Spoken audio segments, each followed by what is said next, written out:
hard on Dream Chaser and making small incremental progress. And we needed something to kickstart the motivation, I think, for both of us, right? Yeah. So part of that was we have been talking about doing some work on it for a while. And what you'll see in the video today is the boat getting lifted up. It's always nerve-wracking. Always nerve-wracking. Scary. Watching your boat fly across the yard out of the water on 2 giant rubber bands. Well, here she is sitting at the yard. Definitely a bit of a game of Tetris in here. I'm always impressed with how they can move things around. They just move that big old cruiser. And I believe they're gonna slap us right in this little opening. She's about to get out of the water. It's always a little scary seeing her hanging by a few straps on a crane like that. But I think we'll go to 85,000 pounds. So there's a lot of guys in the yard, and this was attempt number 1 of getting her pulled. Michael likes what he sees, and this time we get everything set. The crew steps off, and up she goes. You can see they started to lift it up, and he ended up putting it back down in the water again. What they were trying to do is get the rear straps a little further back, so they ended up doubling up the straps on the back just to get that tail end to lift up a little bit higher. But you can see here they are now ready to go, and up off the dock it goes. I'm running this at 10 times the normal speed, so you know this is a slow operation. They don't do anything terribly fast, and because of you know kind of how tight it is in this yard right here, they have lines going down to each side, and there's people kind of pulling and tugging on those. You can see the guy here is helping to steer it in as it goes into that particular spot. But yeah, it's quite nerve-wracking seeing it like this. I went ahead and walked around to the front to get a view of, you know, just all the things they're doing with this group of guys. There's 6 or 7 guys here when you include the guy in the teal shirt. Is Mike Myers, the owner of the yacht, this yacht service yard. He was also the broker that listed this boat that we worked through. Really good guy, and did some work for us before on the boat. Really like the work he does. He's fair, and what I like best is he gives you your options, right? He doesn't just say there's only one way of doing things. He kind of lets you know what options there are and what the pros and cons are.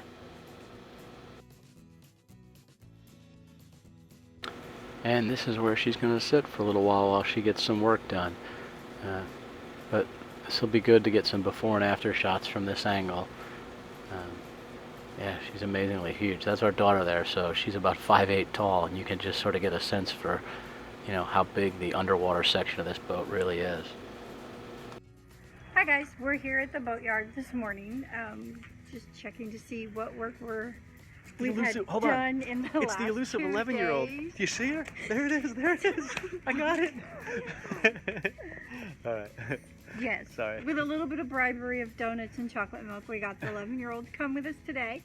So we're going to look to see. She's not seen it since it's been here, so it's going to be kind of cool for her to see. And Daddy.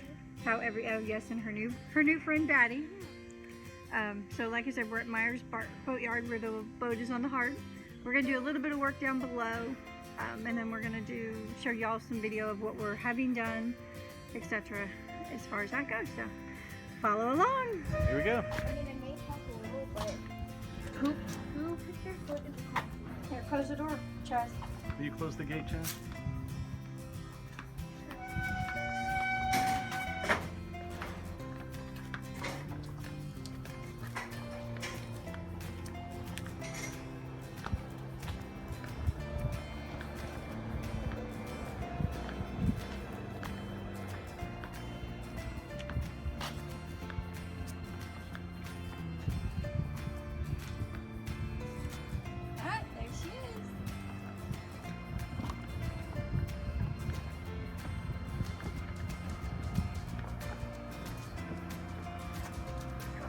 It looks like they have it ready for prime. I'm going to kind of show the sides of it here, Deb. Yeah, most of it taped off right there. So one of the first things you'll see in the video here that we're doing was a job that I've been putting off for the longest time, and it was essentially cleaning and painting the bilge. When we first bought the boat, Deb spent the better part of a week or 2. I remember when we first bought it, I was traveling, and she took everything out of any of the cupboards, you know, above essentially the seats, and cleaned and scrubbed the inside of the hull and painted all of that. But what we never did was below the sole. And a lot of it was pretty good shape. It was blue paint, but over time, obviously it was dirty, it was kind of nasty. I've mentioned this a couple of times in the videos. We ended up having a bit of a termite issue this year. Luckily, they were in the boat for a short amount of time, so we got it treated and repaired, but that left certainly, little wings laying around from the swarms. Welcome to the South. And just an area just really, really needed to be cleaned. So one of the quotes we have is essentially for them to pull all the floorboards out, not the sole of the boat, just anything that opens, climb down inside there and scrub and clean everything under the sole and prep the surface and paint it all ship gray. So that was that was one of the things we asked them to do. And there were essentially 4 people on the boat, and you could see them busily doing work. You got one person in there with a bucket. I don't remember. I think it's that same biodegradable, that environmentally friendly stuff we got. I think for it's the Bilge. same stuff that we had. Sea clear. I can't remember. I've got a bottle on the other boat, but we got it at one of the boat shows, and I didn't have high hopes for it because you just don't know with a new product coming out. And in the Gulf Star, it was night and day difference. I mean, it really, really made a difference. So, and it's the same product that they use to clean the bilges here at the yard. So they ended up scrubbing everything down with water. The way the boat's sitting, not every area is draining. It's sitting a little nose low in the yard. So they essentially had wet, dry vacs. They were vacuuming up any of the water that was coming in. But they did this all the way in the very forward area in the V berth. There is a section with the bow thruster, and the floorboard comes up there. In the double bunk area, the double bunk stateroom, there's essentially 2 floorboards that come up from the mast to the entryway door. In the forward head, there's a grate that comes up to expose the almost hull the below. entire floor. Yeah, the salon. Yeah, it is in the head. It is the entire floor. In the salon, there's 2 large panels that come up. They're probably 2 feet by 3.5 feet.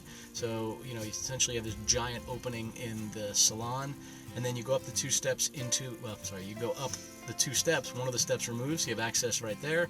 And then in the galley, there are 4 large panels. Essentially, the whole floor comes out. So if you had to lift the engine out or something like that, you could.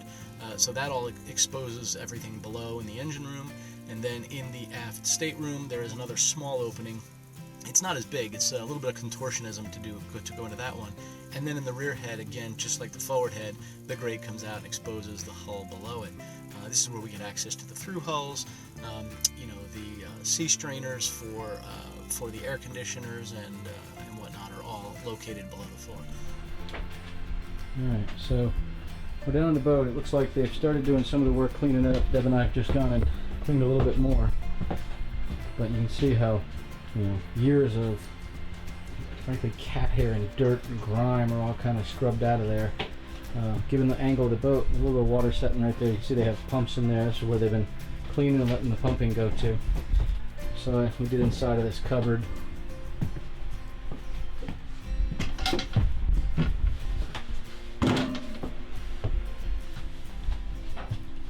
This one still needs to be scrubbed, but it's been vacuumed out.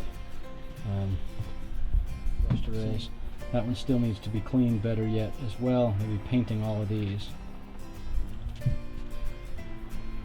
The forward head. This is the owner's stateroom opening where the prop shaft is. And see where you can see that. There's the dripless packing gland, which is nice. And then this is a stabilizing, I can't remember what they call it, aqua something. It allows the engine to vibrate and not have to realign the drive shaft. Essentially like it's a small U-joint right there between the transmission and the prop shaft. And then we've cleaned all this too. The through hulls with the blue tape are some of the ones being replaced. So the yard we're using is Myers Yacht Service. He's got a lot of history with the boat. He's the one that actually had it listed for sale. So we had it hauled out at his yard for the survey, and then also had some stubby holes replaced, a blister on the bottom fixed, and A little bit of fiberglass repair. A little bit of around the bow fiberglass. thruster. Yeah, like Gil said, around the bow thruster. So we really liked him. The yard people are really nice. They're very friendly. He's actually even allowing us to do some of the work while it's out of the water stuff that we can do, and he said, I have no problem with that. You know, feel free to come up on the weekends and work on it, or in the evenings, because we don't know what they're going to be doing during the day. We don't want to interfere with their normal work day. So that's been kind of nice, where we can do some of the work ourselves to save us a little bit of the labor costs. So. Yeah, he's been really fair. It's Mike Myers, and you know, he came out to the boat. We talked to him about the work we wanted to have done. He gave us an estimate. You know, he was really open with us about there's certain times of the year when they're busy and certain times when they're not. And you know, if we can do something at the time of year when they're not busy, you know, make a good deal for us. So really, you know, reasonable and friendly and thoughtful. And what I like about him is, you know, and I don't mean this in a derogatory way, he's an old-time yacht guy, right? So he knows how to do service. He kind of grew up in the industry. He actually worked at the shipyard right down the street before he started his own business 35 years ago or something like that. But he knows all the ways of doing repairs, right? So when you ask him about a repair, it's not automatically the most expensive way to do it. He'll talk to you about what your options are, and he's been really candid with us on things that, you know, here's how you can do it. It's the top level, and it's going to be the highest cost, and it's sort of the most correct, if you will. Here's how you can do it another way that's probably going to outlive you in the boat, and it's maybe not what a yacht builder or the designer might do, but it's more than sufficient for the boat. So we caught him just in time. They were about to repaint it. They were going to paint it blue because that's the color it was, but it's logical. We said, no, we want to do ship gray. You know, I really wanted something fairly light colored. My reason for this was, you know, if I see a drip of oil or a drip below the engine, I want to know, obviously, is it oil, is it antifreeze, is it diesel? And you know, you can see that kind of stuff pretty easy on a nice, clean, lighter color surface. You know, white feels like it's for a showboat for me, and we are not a showboat, so I didn't want to go that white. I was kind of thinking like a light gray, and I described it as ship gray. The tint's a little darker than I think we probably would have liked, but it's still really good. And it is ship nice. gray. We wanted, and you know, it's dark being in the Bilge. What we should have asked for is probably a lighter gray. Yeah. Because in some areas there's really very little difference between the blue that was there in the gray as far as the darkness of it. I think one of the things we can do that'll but help. You can still see the new spots or anything as far as that goes. I think one of the things we can do too is at some point we can mount LED light strips along the the bottom side of the floorboard. So Maybe when disco we do, floor. Yeah. You gonna dance in the Bilge? Let's go, Barb. No. But that will also help. I mean, one, doing work, and two, just to make it look good down there. So that's one of the pieces of work you get done. And in this week's video, you'll see the work being done in the Bilge. I think we're gonna be good. So the yard allowed us to put a camera in the boat and just sort of capture motion. And in the morning here, you kind of see this quick debrief. They're talking about the different materials to use, what the best way is going to be to ultimately paint this after the scrubbing had been done. The good news is they realized first that this is going to require a lot of being very neat, and ultimately started by putting the paper down over the floor, taping it up all around the openings, covering the steps, the whole bit. I think I heard Mike say at one point, listen, we've got to be really, really neat with this. The floor is older, it's porous, and if we get any of this paint on it, it's going to be real tough to get out.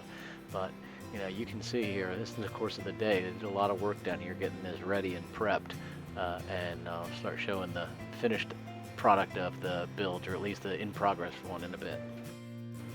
And while they're not finished with this, you can kind of see what the ship gray looks like around the bow thruster in the far forward part of the B berth, and then this is the floor in the double bunk. They've also done the salon, but not the engine room yet. So as you can see, we're pretty excited about some of the work being done. Showed a little bit today, the boat getting hauled out, the Bilge being painted. Next week we'll talk a little bit about some air conditioner moves, and you might have caught a glimpse of it in this particular video, but when we walked into the yard, they already started sanding the side of the boat, so they're starting to do the exterior paint sooner than I thought. We'll show you some of that too. If you like the video, please do us a favor, give us a thumbs up, go ahead and subscribe to it, share it with your friends, and check in next week and see the rest of the refit as we continue this journey. It's probably going to be 4 to 6 weeks of work going on with the boat, but we're super excited about getting this thing really kick-started on projects. Hey everybody, thanks for watching, and please follow us on Facebook, Twitter, Instagram, or even Tumblr. please take a moment and go over to our website at svdreamchaser.com to download free resources for cruising and how-to projects. Get your thumbs and mouses ready. We also have a couple of links right on the screen for some other playlists and videos that we think you'll enjoy. Thanks for watching, fellow dreamers.